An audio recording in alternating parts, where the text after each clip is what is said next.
É o boom das commodities, né? Do finalzinho do não tá nem no meio da. Eu perdi muito tempo comentando coisas, mas foi bom, vai bem. Eu vou tentar fazer uma fechada, até porque eu tenho outro arquivo, mas ele é só coisas de ciência e arqueologia em inglês. Então vamos tentar acabar com esse arquivo aqui de uma vez. Garantir assistência técnica ao reconstruir cidades pode adaptá-las melhor a eventos climáticos. Não sei se eu vou ler tudo de tudo. Observatório das Metrópoles nas eleições de São Paulo, 6 de junho de 2024. A assistência técnica em habilitação de interesse social deve ser oferecida a famílias, cooperativas, associações de moradores ou outros grupos, priorizando o interesse social. Eduardo Manfre. Desde 2008, o Brasil garante acesso gratuito à assistência técnica como parte do direito à moradia. Por Mônica de Carvalho. Só um segundo. Isso aqui foi por Mônica de Carvalho e 3 outras mais moças. Mudanças climáticas requerem novas formas de pensar o planejamento urbano. O debate internacional salienta a importância de articular a capacidade estadual ao capital social das populações locais para a adaptação e reconstrução das cidades impactadas. Os desastres ambientais no litoral norte de São Paulo e mais recente tragédia no estado do Rio Grande do Sul, atingindo prioritariamente populações negras vulneráveis, tornam urgente a mobilização de atores diversos para soluções que promovam formas de produção do espaço urbano em que haja relação orgânica da população com seu território. As universidades e associações profissionais desempenham um papel relevante. Desde 2008, o Brasil conta com o Marco Legal, Lei Federal 11.888 de 2008, que assegura o acesso gratuito à assistência técnica em projetos, obras e regularização fundiária para famílias de até 3 salários mínimos, como parte integrante do direito social à moradia. Muito pouca gente sabe disso, hein? Conforme previsto no artigo 6º da Constituição Federal de 1988. A lei dialoga diretamente com a questão ambiental quando sugere evitar a ocupação de áreas de risco e de proteção, respeitando a legislação ambiental do artigo 2º, inciso 2. A articulação com iniciativas locais está expressa em seu artigo 3º, inciso 1º. Assistência técnica em habilitação de interesse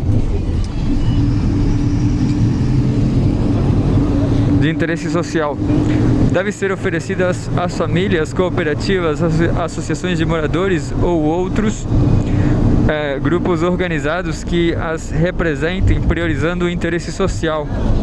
Aponta nele, que é outra notícia, eu acho. A urgência de se pensar formas de adaptação das cidades às mudanças climáticas exige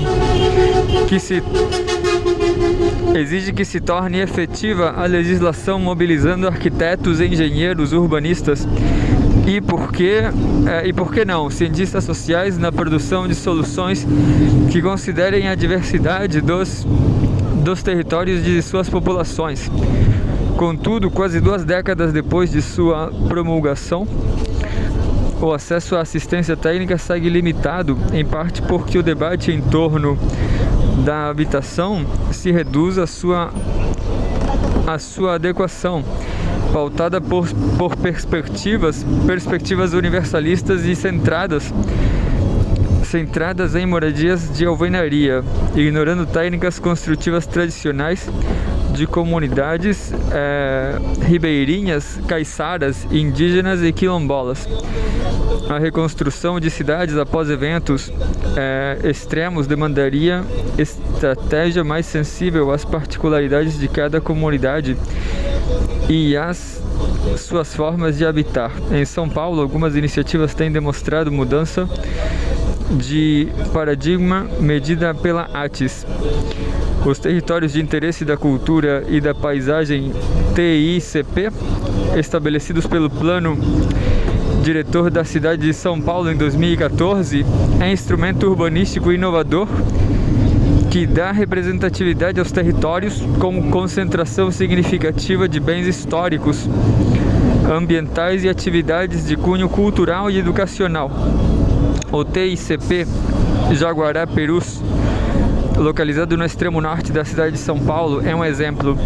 As aldeias de terra indígena Jaraguá, que integra o TICP Jaraguá-Perus, recebem regularmente turistas e moradores de São Paulo para vivências em sua comunidade, disseminando-se o conhecimento da cultura guarani. Só um comentário atrasado, eu não sei o que é comunidade caiçara, não sei o que é caiçara. Eu sei o que é ribeirinho, quilombola, mas caiçara eu não sei não. Embora haja mecanismos legais que estimulem essas atividades para permanecer no território indígena, haveria necessidade de programas de geração de renda, qualificação das moradias e infraestrutura para acomodação de grupos de visitantes. Recentemente, algumas iniciativas produzidas em conjunto com a comunidade têm valorizado a construção e manutenção das edificações seguindo técnicas construtivas tradicionais, experiências que podem servir de exemplo para outras assessorias. O projeto Memórias, Saberes e Técnicas Construtivas dos Guarani Mbia na Terra Indígena Jaraguá, iniciado em maio de 2022 pela Escola da Cidade com apoio do Conselho de Arquitetura e Urbanismo de São Paulo, CAU-SP, é uma iniciativa que busca atender às demandas das lideranças locais, tendo por centralidade a aldeia Tecoapiau, alinhada à luta pelo direito à moradia e segurança alimentar. O projeto mapeou construções e, com base em questionário respondido por moradores, desenhou tipologias habitacionais e um plano para a aldeia, incluindo 80 moradias, espaços coletivos e sistemas agroflorestais. Em 2023, recebeu apoio da Escola de Direito da Universidade de Yale, através da Gruber Fellowships, para iniciar o projeto de construção de 2 moradias no território. O estabelecimento da TICP Jaraguá-Perus possibilitou a criação do Museu Territorial de Interesse da Cultura e da Paisagem Tecoajopoí, outro mapeamento junto a moradores e lideranças de movimentos sociais que articulou os pontos de cultura no bairro de Perus com as comunidades indígenas Guarani do bairro Jaraguá, a comuna Irmã Alberta, um assentamento do MST e a antiga fábrica de cimento Portland. O museu é o próprio território, o ambiente construído somado às memórias e narrativas de seus moradores. A visitação segue as 6 trilhas educativas que retratam a relação de Perus com o regime civil e militar, ressignificando os espaços públicos por meio da arte de rua, agroecologia e a ferrovia Perus-Pirapora. A comuna da Terra Irmã Alberta da Chácara Maria Trindade em Perus era originalmente parte da fazenda Itaiê, destinada a ser um lixão. Foi ocupada em julho de 2002 pelo MST. E acho que eu vou ficar por aqui porque o artigo bom, na verdade não está tão longo. Vou terminar assim. Cadê? Me perdi agora. Pelo MST. Hoje abriga cerca de 67 famílias. Desde 2021, o Instituto Laudenor de Souza realiza o projeto Consolidação Habitacional com apoio do CAU-SP, que inclui mapeamentos, definição de lotes e diretrizes para enfrentamento de riscos socioambientais, de remoções e de insalubridade, além de um canteiro-escola de construção agroecológica. As demais áreas do Tecoajopô ainda carecem de assistência técnica e figuram entre os maiores índices de vulnerabilidade social da cidade. Entretanto, iniciativas como as descritas podem estimular articulações entre o direito à moradia, memória, território e identidade cultural, aparato que já repercute entre extensões universitárias, assessorias técnicas e editais de fomento, como os criados pelo Conselho de Arquitetura e Urbanismo do Brasil, CAU-BR, que destina desde 2016 parte de seu orçamento para artes. Diante da escalada nas mudanças climáticas e seus reflexos cada vez mais severos sobre os territórios e as populações mais vulneráveis, e da insuficiência das soluções técnicas e padronizadas impostas às cidades, à revelia das especificidades locais, é hora de reconhecer que nos saberes das populações que preservam e reinventam suas formas de habitar e ocupar seus territórios, podem estar soluções mais criativas e efetivas a serem articuladas pela ATES. É isso. Mônica de Carvalho, socióloga do Programa de Estudos Pós-Graduados em Ciências Sociais da PUC-SP, e as outras 3. Eu vou ler mais notícias porque os vídeos anteriores ficaram muito curtos e aí eu não posso subir tanto vídeo num dia só.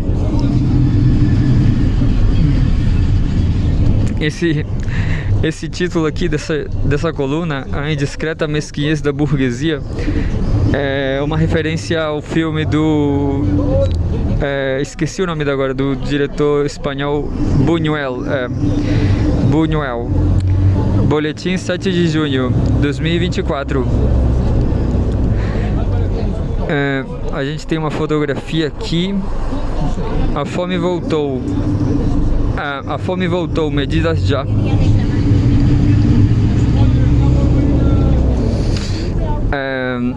A mesquinharia da direita vai além de privatizar praias, escolas e desmontar leis ambientais. Inclui sabotagem à importação de arroz, tudo em nome do livre direito de especular com a fome alheia. Foto Máquia Marco. A crise no Rio Grande do Sul tornou-se desculpa perfeita àqueles que veem o copo meio vazio darem o último gole. Olá! Para o mercado e seus serviçais, toda crise é uma oportunidade para ganhar mais. O último gole.